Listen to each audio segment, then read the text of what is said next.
નમસ્કાર, આપ જો રહ્યા છો સત્તાનો સંગ્રામ। હું છું આપની સાથે કૃષ્ણા। યુપીમાં ચૂંટણીનું બ્યુગલ ફૂંકાઈ ચૂક્યું છે। તમામ પક્ષો ચૂંટણી જીતવા માટે એડી ચોટીનું જોર લગાવી રહ્યા છે। ત્યારે ગૃહમંત્રી અમિત શાહે ત્રીજી વખત ડોર ટુ ડોર પ્રચાર કર્યો ઉત્તર પ્રદેશમાં। તેમણે બદાયુમાં ડોર ટુ ડોર કેમ્પેન કરી અને ડોર ટુ ડોર કેમ્પેન અંતર્ગત લોકો સુધી ગૃહમંત્રી અમિત શાહ પહોંચ્યા। આ ઉપરાંત તેમણે જનસભાને પણ સંબોધિત કરી હતી અને આ જનસભાને સંબોધિત કરતી વખતે તેમણે યોગી આદિત્યનાથની કાર્યકાળ દરમિયાન કરવામાં આવેલા વિકાસ કાર્યોનો ઉલ્લેખ કર્યો અને સમાજવાદી પાર્ટી અને બહુજન સમાજવાદી પાર્ટીની પૂર્વ સરકારો પર તેમણે આકરા પ્રહાર કર્યા હતા। તો આ અમિત શાહની ડોર ટુ ડોર પ્રચાર આ પહેલા પણ તેઓએ કેરાનામાં ડોર ટુ ડોર પ્રચાર કર્યો હતો મૃગાંકા સિંહ માટે અને ત્યારબાદ સહરાનપુરમાં તેમણે ડોર ટુ ડોર કેમ્પેન કરી હતી। જો કે તે વખતે વધુ ભીડ ભેગી થતાં તેમણે 5 મિનિટમાં જ આ ડોર ટુ ડોર પ્રચારનો અંત કર્યો હતો અને ત્યારબાદ હવે બદાયુમાં અમિત શાહે ડોર ટુ ડોર કેમ્પેન કરી છે।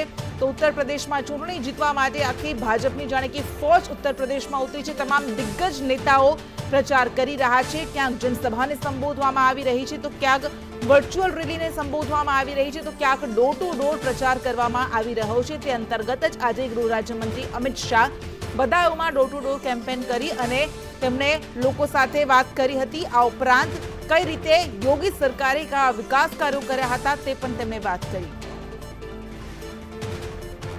આ અંગે વધુ विगत साथ अपने साथ संवाददाता अजय यादव जुड़ाए गया है। अजय, जिस तरह से डोर टू डोर कैंपेन की जा रही है, गृहमंत्री Amit Shah door to door campaign कर रहे हैं कैराना सहारनपुर के बाद आज बदायूं में उन्होंने डोर टू डोर कैंपेन की है।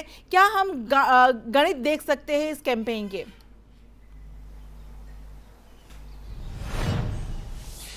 देखिए, उत्तर प्रदेश विधानसभा चुनाव जीतने के लिए भारतीय जनता पार्टी ने पूरे उत्तर प्रदेश को 4 चरणों में विभाजित किया है, 4 एरिया में विभाजित किया है, जिसमें पश्चिमी उत्तर प्रदेश का जो इलाका है वो खुद उसका प्रभार जो है गृहमंत्री अमित शाह संभाल रहे हैं। डोर टू डोर कैंपेन कर रहे हैं, छोटी छोटी रैलियां कर रहे हैं और लोगों से संपर्क साधने की कोशिश कर रहे हैं कि जिस तरह का परिणाम पश्चिमी उत्तर प्रदेश की जनता ने 2017 के विधानसभा चुनाव में दिया था, उसी तरह का परिणाम इस बार 2022 में भी देखने को मिले। और इसी के लिए गृहमंत्री अमित शाह लगातार कोशिश करते हुए पूरे पश्चिमी उत्तर प्रदेश में दिखाई दे रहे हैं।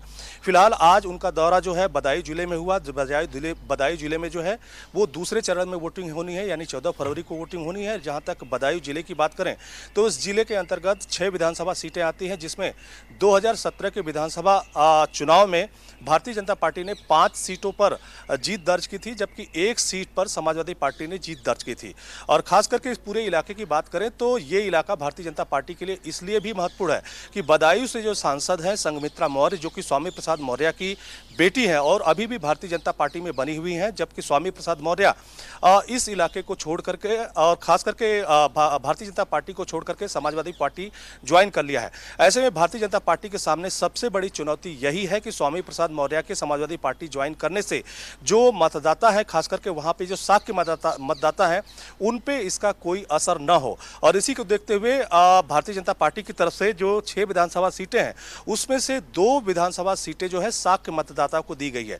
जहां तक इस इलाके के जाति गणित की बात करें तो ये पूरा इलाका जो है यादव बहुल और खास करके मुस्लिम बहुल माना जाता है और तीसरे नंबर पे साख के मतदाता आते हैं, जो कि कुर्मी बिरादरी के इर्द गिर्द ठहरते हैं। तो ऐसे में भारतीय जनता पार्टी की कोशिश है कि जो साक्य समुदाय से आने वाले जो स्वामी प्रसाद मौर्य है उनके जाने पर इस इलाके पर भारतीय जनता पार्टी के ऊपर कोई असर न हो। जबकि समाजवादी पार्टी भी इस गणित को साधने के लिए बहुत तेजी से जो जाति गणित है उसको बैठाने की कोशिश कर रही है। और कहा यह जाता है कि जो यादव, मुस्लिम और खास करके साख के मतदाता ही इस पूरे इलाके के भाग्य का फैसला करते हैं।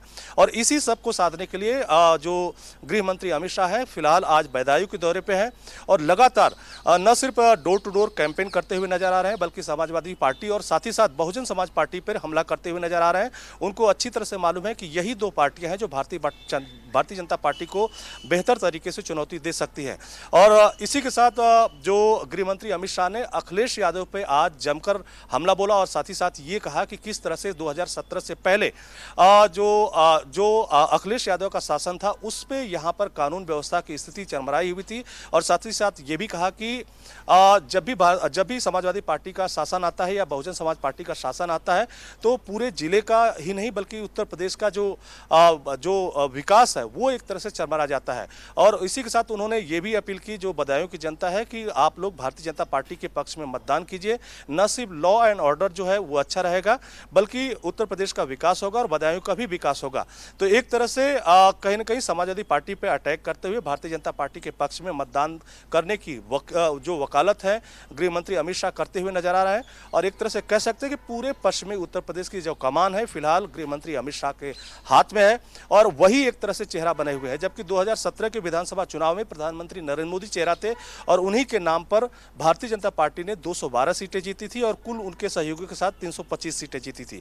तो एक तरह से भारतीय जनता पार्टी की प्रतिष्ठा दांव पे है क्योंकि यहाँ पर जो मतदाताओं का गणित है जाति तौर पर यादवों, मुसलमानों और साक के वोटरों के हाथ में आता है। जी बिल्कुल अजय, जुड़े रहिएगा। तो આ હતો બદાયુંનું રાજકીય ગણિત। 2017માં 5 બેઠકો પર ભાજપની જીત થઈ હતી અને આજે ગૃહમંત્રી અમિત શાહે બદાયુંમાં ડોર ટુ ડોર પ્રચાર કર્યો અને ત્યારબાદ તેમણે જનસભા પણ સંબોધી હતી। તેમાં સમાજવાદી પાર્ટી અને બહુજન સમાજવાદી પાર્ટીની પૂર્વ સરકારો પર તેમણે આકરા પ્રહાર કર્યા હતા। ઉપરાંત છેલ્લા 5 વર્ષમાં મુખ્યમંત્રી યોગીના કાર્યકાળ દરમિયાન કયા વિકાસ કાર્યો કરવામાં આવ્યા ભારતીય જનતા પાર્ટી દ્વારા તેમનો પણ તેમણે ઉલ્લેખ કર્યો હતો।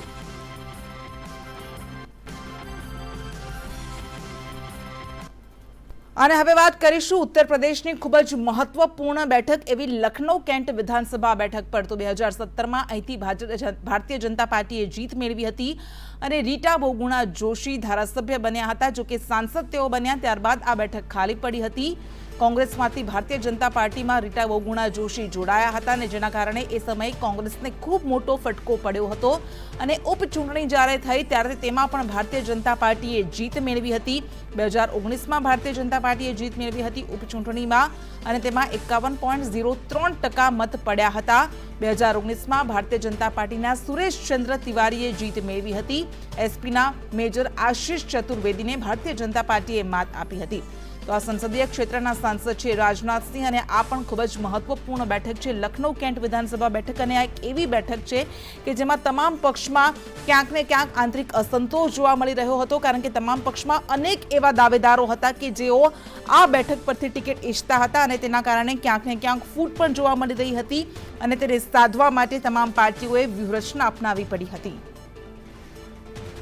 अपने साथ संवाददाता अजय यादव जोड़ाया है। अजय, लखनऊ कैंट सीट की हम बात करें तो एक ऐसी बैठक है, एक ऐसी सीट है कि जहां से रीटा बहुगुणा जोशी ऐसा चाहती थी कि उनके बेटे को मयंक जोशी को उतारा जाए। दूसरी ओर समाजवादी पार्टी में से भारतीय जनता पार्टी में आई अपर्णा यादव भी चाहती थी कि उनको लखनऊ कैंट पर बैठक पर टिकट दिया जाए वरना वो आंतरिक असंतोष उनका सामने आ सकता है, ऐसी एक संभावना आई थी। लेकिन इन दोनों में से किसी को भी टिकट नहीं मिली है। ब्रजेश पाठक जो कि राज्य मंत्री थे उनको टिकट दी गई है। तो इसके क्या आयाम हो सकते हैं? क्या इससे भारतीय जनता पार्टी में फूट पड़ सकती है?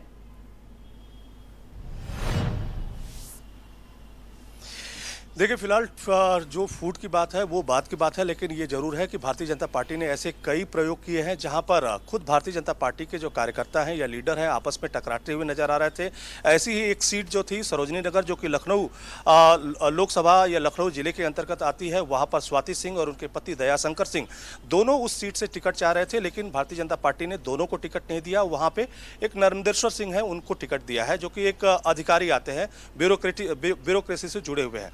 इसी तरह से लखनऊ कैंट की जो सीट है ये भी काफ़ी एक तरह से हॉट सीट बनी हुई थी और उसकी दो वजह थी कि इसमें न सिर्फ रीटा बहुगुणा जोशी जो कि 2017 के विधानसभा चुनाव में भारतीय जनता पार्टी के से आई हुई थी, बल्कि अपर्णा यादव जो कि समाजवादी पार्टी में या कह सकते हैं मुलायम खानदान की जो छोटी बहू हैं वो खुद रीटा बहुगुणा जोशी के खिलाफ लड़ी हुई थी। हालांकि रीटा बहुगुणा जोशी से वो चुनाव हार गई थी, वो भी अब भारतीय जनता पार्टी में आ चुकी है और कहीं न कहीं मुलायम परिवार को पटकनी देने के लिए भारतीय जनता पार्टी ने इस तरह की चाल चली थी। लेकिन कहीं ना कहीं जब अपर्णा यादव भारतीय जनता पार्टी ज्वाइन की थी तो ऐसे में संभावना जताई जा रही थी कि हो सकता है कि लखनऊ कैंट से एक बार फिर भारतीय जनता पार्टी उनके ऊपर, अपर्णा यादव के ऊपर अपना दांव आजमाए, और अपर्णा यादव भी शायद इसीलिए आई थी। लेकिन यहां पर देखने में आया है कि ब्रजेश पाठक जो कि योगी सरकार में कानून मंत्री थे, उनको टिकट लखनऊ कैंट से दिया गया है, जबकि इसके पहले लखनऊ मध्य से खुद ब्रजेश पाठक चुनाव लड़े थे और वहां से जीते थे।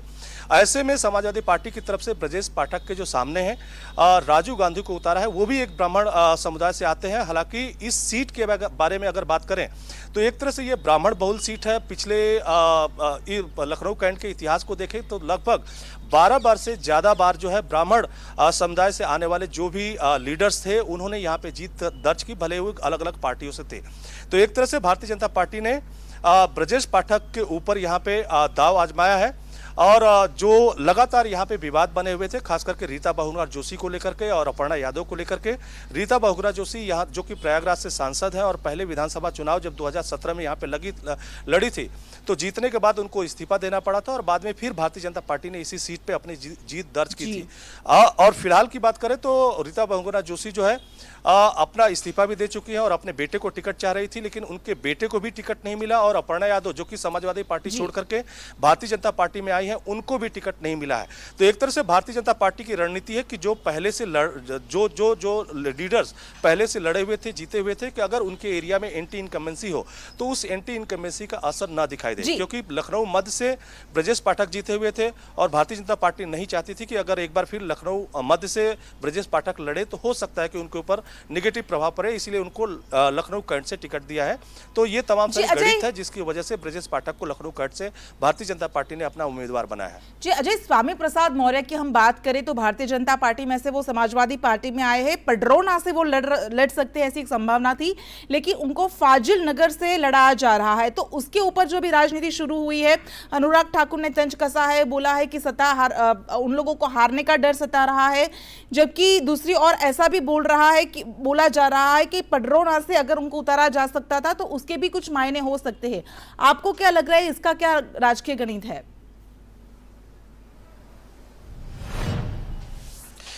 देखिए, पडरौना और उसके आसपास के कई ऐसे जिले हैं जो कि एक तरह से साक्य, कुशवाहा और कुर्मी बिरादरी का बहुल का एरिया माना जाता है, और उसमें अगर यादव और खास करके मुसलमान अगर जुड़ जाते हैं तो जो भी कैंडिडेट्स इस बिरादरी से आते हैं उनको निश्चित तौर पे जीत मिलती है।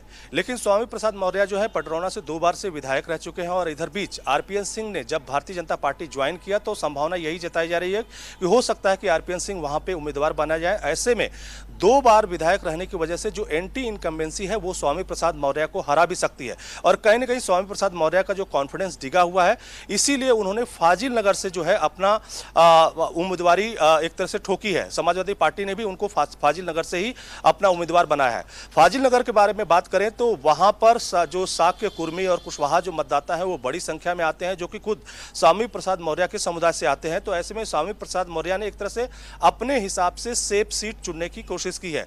अगर उसमें मुस्लिम मतदाता और यादव मतदाता जुड़ जाते हैं तो स्वामी प्रसाद मौर्य की जीत सुनिश्चित मानी जा रही है, इस तरह की बातें कही जा रही है। हालांकि भारतीय जनता पार्टी की तरफ से उनके ऊपर अटैक किया गया है कि कहीं न कहीं जो स्वामी प्रसाद मौर्य है, जो लगातार भारतीय जनता पार्टी छोड़ने के बाद भारतीय जनता पार्टी को ठिकाने लगाने की बातें कर रहे थे, उनका कॉन्फिडेंस हिल गया है और उनको अपनी हार का डर सता रहा है, इसीलिए पडरौना छोड़कर भाग गए हैं। इस तरह की बातें भारतीय जनता पार्टी की तरफ से की जा रही है।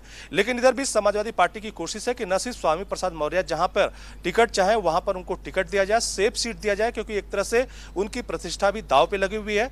वहीं पर समाजवादी पार्टी की कोशिश है कि जातीय गणित के हिसाब से कहीं भी अगर एंटी इनकम्बेंसी की सिचुएशन बनती है तो उस एंटी इनकम्बेंसी की सिचुएशन से पार्टी को दूर रखा जाए। तो इसीलिए माना जा रहा है कि समाजवादी पार्टी की भी कोशिश थी, और साथ ही साथ स्वामी प्रसाद मौर्य भी चाहते थे कि पडरौना से चूंकि वो 2 बार के विधायक रह चुके हैं, ऐसे में उनको बगल वाली सीट दे दी जाए जो कि एक तरह से सेफ मानी जा रही है।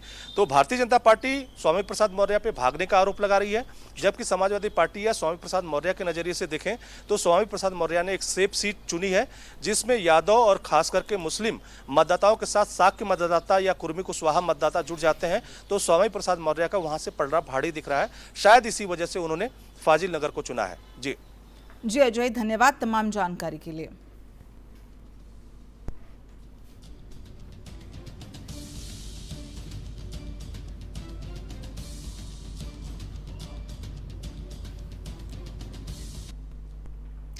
અને બીજી તરફ ઉત્તરાખંડમાં પણ ચૂંટણી આવી રહી છે ત્યારે ઉત્તરાખંડમાં કોંગ્રેસે ચૂંટણી ઘોષણાપત્ર જાહેર કર્યું. કોંગ્રેસની સરકાર આવશે તો ₹500માં ગેસ સિલિન્ડર આપવામાં આવશે. 4 લાખ રોજગારી આપવાની જાહેરાત કરવામાં આવી છે તો પર્યટનને પ્રોત્સાહન આપવા માટે ખાસ પેકેજ બનાવવામાં આવશે. પર્યટન પોલીસ નામની અલગ ફોર્સ બનાવવામાં આવશે. સરકારી નોકરીઓમાં 40% મહિલાઓને પ્રાથમિકતા આપવામાં આવશે. પોલીસ વિભાગમાં પણ 40% પદ મહિલાઓ માટે અનામત રાખવામાં આવશે. દહેરાદૂનમાં પ્રિયંકા ગાંધીએ વર્ચ્યુઅલ રેલી સંબોધી અને એ સમયે મોંઘવારી અને બેરોજગારી મુદ્દે સરકાર પર પ્રિયંકા ગાંધીએ વાર કર્યા.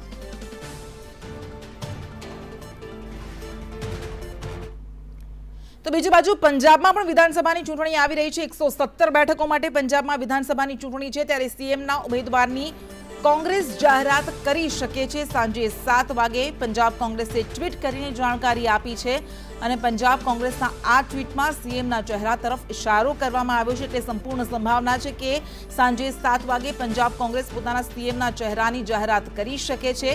પંજાબ કોંગ્રેસે ચન્નીયા સિદ્ધુનો વિડીયો ટ્વીટ કર્યો છે. નવજોતસિંહ સિદ્ધુ માતા વૈષ્ણોદેવીના દર્શને ગયા હતા. સિદ્ધુ તમામ કામ છોડીને માતા વૈષ્ણોદેવીના શરણે ગયા હતા. સાંજે 7 વાગે પંજાબ કોંગ્રેસ દ્વારા સીએમનો ચહેરો ઉતારવામાં આવી શકે છે. ઉલ્લેખનીય છે કે રાહુલ ગાંધીએ કહ્યું હતું કે વોટર્સ શું ઈચ્છે છે તેના આધારે પંજાબ કોંગ્રેસ સીએમનો ચહેરો ઉતારશે, જાહેર કરશે.